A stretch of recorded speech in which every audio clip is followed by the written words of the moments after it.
Alright, today is class 3 of quadratics, and we're gonna add a bunch of different stuff into our arsenal to see what we can do to a quadratic equation at this point. So, we're gonna go ahead and start with solving a quadratic equation. So last class we kept on trying to find maximum minimum values by completing the square and finding the vertex. This class we're actually going to learn what does it mean to solve a quadratic function. So, to solve, it actually means to find the x-intercepts. And that is basically what you're going to be doing for this entire course. And you've probably done this in the grade 10 course, and that's probably what you're going to do for the next two courses, advanced function and calc. So, there are three possible types of solutions that we can have for a quadratic function. That being two distinct real zeros, real solutions. So the it crosses the x-axis like this. Or we could have two equal real zero. Oh, sorry. So it crosses the x-axis at one point. So we have a double root. So it actually, whenever our direction changes, so we were decreasing, now we're changing to increasing. This is a double root. So I'm also going to teach you more about how to draw quadratic. So whenever you have a single root, you're just going to straight away pass to there, all the way until you reach the vertex and you go here. This is another single root. However, a double root, you're going to, well, it's gonna hit and then it's gonna rebound off the axis like it just hit something. And a triple root is gonna be something like this.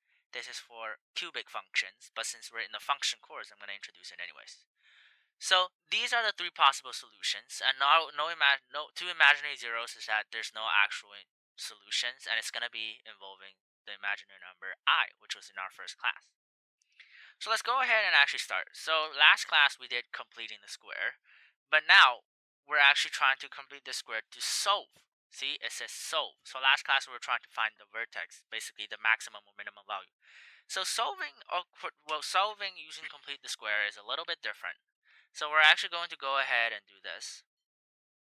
X minus 6x. So we're going to isolate all the x terms on the left, and we're actually going to move the number term to the right. And now we're going to try to complete the square on the x term. So on the x side.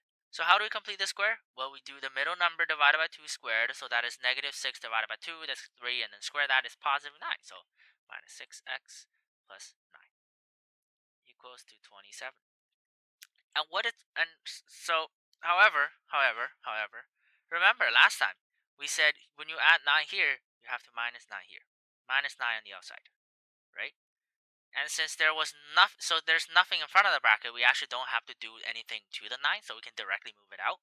And now this is a number term. This is a number term. We're going to go ahead and move it to the other side. This is going to go ahead and give us 36. Now, we can actually, we're supposed to complete the square for this. So this is x minus 3 squared is equal to 36. So now in grade 10, you probably learned this, you're going to square both sides. Square. So if I square this side, the exponent of 2 and the square root is going to go ahead and cancel out. So on the left, I'm going to go ahead and have x minus 3, and I'm going to remove the bracket now, equals to, 36, you have 6. I'm going to write it like this. Now, we might have noticed some problem. Well, you're supposed to notice some problem. When you have 36, and we don't even know what it is, we could have plus minus 6. So what if it was a negative 6? Because this, when you square this, is going to equal to 36. And now we're actually solving for an x value. We have to include that in the possibilities. So that is plus minus 6. So now how do we isolate this? We're going to be x is equal to 3 plus minus 6. So we actually move the 3 to here instead of behind the 6. So what are the possible values? Well, so 3, let's do 3 plus 6. So that's going to be 9. And then 3 minus 6, that's going to be negative 3. So these are the actual real values. So 9 and negative 3. That is our solution to this question. That is 2 zeros. So how would you draw that? Well, remember you had a 9 here and then you had a negative 3, so that's where the solutions are. So our midpoint is probably somewhere here, and you would draw it like this. And that is our, well, quadratic equation, quadratic function, I guess.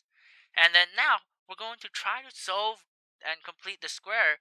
However, our first term, it's no longer a simple trinomial, but rather, as a complex trinomial. It's going to start with 2. And so this is going to involve fractions. Once you see 2, it's gonna include fractions. So let's go ahead and do this. So pretty much we do the same thing. 2x squared. Okay, so usually basically we factor first. So x squared um minus 5 over 2x. Remember, we moved the 1 over, so it's 1 now. Now we complete the square just like we did last class. So we will go ahead and be like 5 over 2 divided by 2, so 5 over 4, and then we square that. That is going to go ahead and give us 2x squared minus 5 over 2x plus 25 over 16. Now, to get this so we had to write the minus 25 out of 16. Remember, guys? So to get rid of the negative 25 out of 16, we had to move it out of the bracket. We have to multiply by 2. So 50 over 16. That is 25 over 8. So that's gonna give us negative 25 over 8 equals 1. And now you look at it and be like, um, I can just move this way over, and then I can just wait. Sorry, I forgot a root here. So this was supposed to be 1/2 on the right side, simply because we can't. When we divide everything by 2, we had to divide that. Yeah. Okay. So I made a small mistake there. Teachers make mistakes, unfortunately. So this was supposed to be that, and then when you divided that 25 16, you shouldn't have this 2 anymore. So let's go ahead and get rid of all of this. So when I do this, I shouldn't have 25 over 16 anymore. Instead, I should have x squared minus 5 over 2x minus 5 over 2x plus 25 over 16, and that's going to give you 1 over 2 plus 25 over 16, because there was no, the coefficient. And so finally, that's going to go ahead and give us x minus 5 over 4 squared equals to, that's 8 over 16, so 33 over 16. And now we have to go ahead and get rid of the bracket, so x minus 5 over 4 is equal to root 33 over root 16, so root 16 was 4. And since, remember, never ever, ever forget about the plus minus. And now we're going to have x equal to 5 plus minus root 33 over 4. Now we can actually join these together because they have the same denominator. And then we'll be able to get two values over here. We'll be able to get two actual value. However, they're going to be decimals. Sorry, they're going to be decimals. So usually we're not going to go ahead and solve this. We're just going to leave this. This is called the exact value form. This is exact value form. Exact value. This is the exact value form. So whenever teachers ask you for like the actual values, you will have to go ahead and compute that. But if they ask you for the exact value, we can just do that. Now we're going to try to find complex roots. So what are complex roots? Those that involve I. So let's go ahead and do this. So 3x squared plus 2x plus 6 equals 0. So first, I want to get rid of this. So I'm going to divide everything by 3.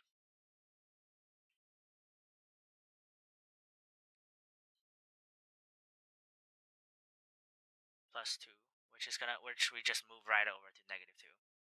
And now let's go ahead and complete the square on the left. It's going to be x squared plus 2 over 3x divided by 2. So 2 over 6, which is 1 over 3. Square that, 1 over 9. So plus 1 over 9x And you had a minus 1 over 9x, but we can move that to the other side, so that's going to be 1 over 9. Sorry, there was no x. And now we can actually go ahead and square this, so this becomes x 1 over 3 squared. Well, we just kind of gathered all the term up, and this is going to go ahead and give us, remember, negative 17 over 9. And now to square this, we're gonna have x plus 1 over 3 equals to plus minus 17 3. Never forget about the plus minus. Now, remember that we're gonna try to move it over. Sorry, it wasn't negative 17. So remember, now we're gonna try to move this over. So it's gonna become x equals negative 1 plus minus root negative 17 over 3. So it seems fine up until this point, but then we realize, look, we have a negative. That's not good. Negative 1 plus minus, so root 17I over 3. And that is our answer. So sometimes they want you to go ahead and write I root 17 because it looks clearer, but it depends on your teacher.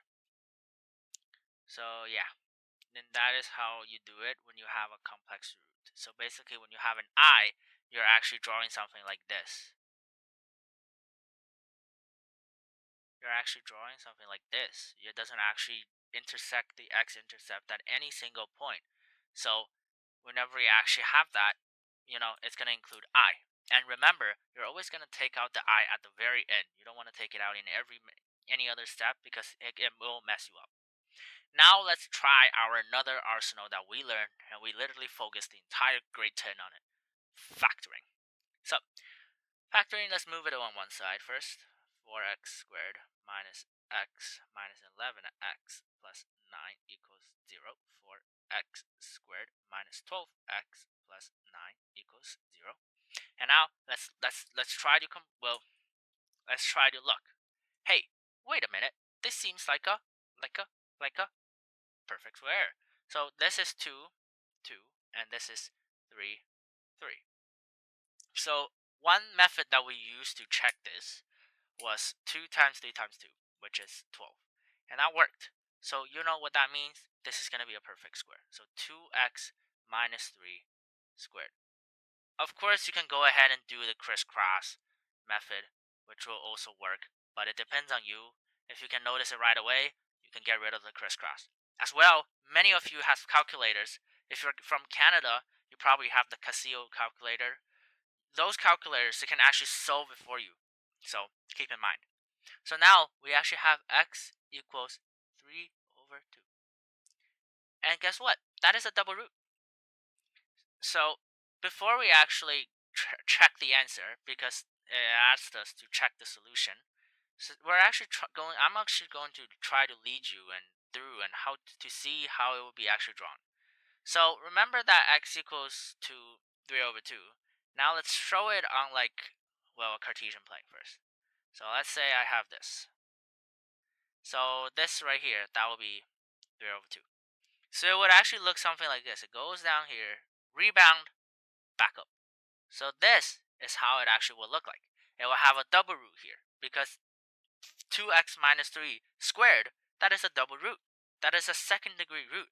You're dealing with the same root here. There's not a different function at all. There's never and there's not.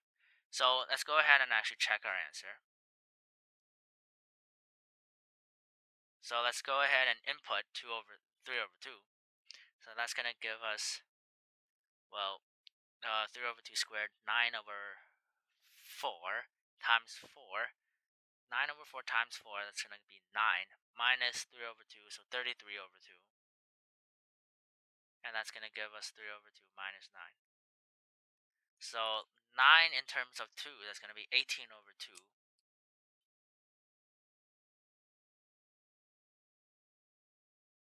Equals to 3 minus 18 over 2. So 18 minus 33, that's going to go ahead and give us negative 15 over 2. And on the right, 3 minus negative 15 over 2. And now left side, and now you have to write your conclusion statement. Left side equals right side. And then after you write this, that's the only time when you can be like, oh, look, see, I proved it. I'm done. And now this is probably going to be one of the most important formula that you're ever going to learn, and you're going to love it because, hey, this gives you a solution to solve all quadratic functions. So I I I I really told everybody that please try your best to memorize this formula. It doesn't hurt you. But a lot of people can't memorize it, and I don't blame them. It is pretty stupid. But after you learn the different part in grade 12, you're gonna be like, oh, it's a pretty easy memorizing formula. So it's gonna be negative b plus minus b squared minus 4ac over 2a. So it is pretty hard, but after you learn, a little bit of the composure of what makes it up, you're gonna be fine. So a is, so remember our general form. I just have to write it so you guys actually know.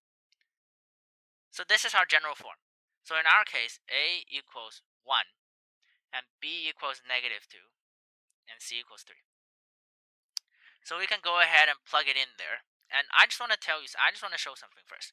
So if we plug everything under the square root.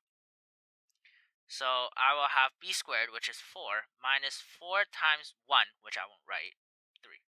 So that is obviously going to be negative 8. It's going to be a negative number. What does that mean?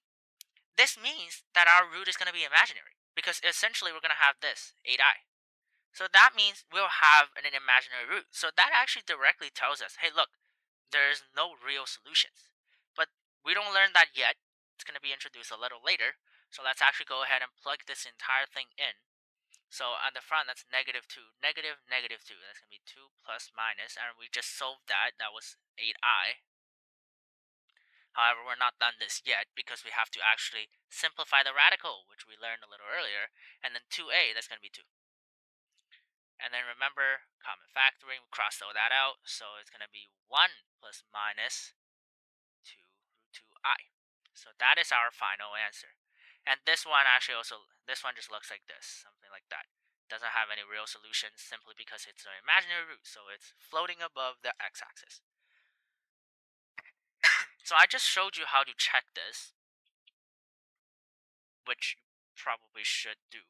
But remember, it actually requires a b squared minus 4ac. So you will need a b value, a value, c value. So you will actually need all three values. However, there's another way to check if we have imaginary roots. That is just direct computation. So we move the 4 other side, and then we square both sides. This is going to be x is equal to right there. And then remember, even if we do this, we can't forget the plus minus. Can't forget it. So this is going to be plus minus root 4i, or to say plus minus 2i. So whenever we directly just computate it, we're going to be like, oh look, this has imaginary roots. And that, we solved it, and because it has I, we can confirm that it has imaginary roots. Now let's do some word problems with these quadratics. So a preliminary floor plan for the new house includes a rectangular dining room that measures 5 by 4. The customer wants a larger dining room and agreed with an area of 25 millimeter squared. Sorry, not millimeter, meter squared. The architect decides to redesign the floor plan by adding a strip of floor of uniform width to two adjacent sides of the dining room. As shown in the diagram, how wide should the strip be? So there is no diagram because I intentionally removed it for you, just so you guys suffer. But I uh, I have became a nice person. I decided I don't want to do that. So this was our original 4 by 5, and 4 times 5, that's 20. So that was our area. Since we want a larger area, we're trying to add a strip of uniform width, so that essentially we're going to have 25 meters squared of area. So what does it mean for uniform width? It means it's the same. So we're going to add something here. We're going to add something here. So that this entire new area, this is going to become 25 meters squared. So this new part that we add, I'm going to call it x. and I'm going to call that x. So now we have to actually go ahead and solve it. So to find the area, it's 4 plus x, since that's the new length, multiplied by 5 plus x. And what do we want it to equal to? We want it to equal to 25. So now let's go ahead and expand that. That's going to be 20. And then plus 4x plus 5x plus 9x plus x squared equals to 25. So now we have x squared plus 9x minus 5 equals 0. So it doesn't matter how you want to do it.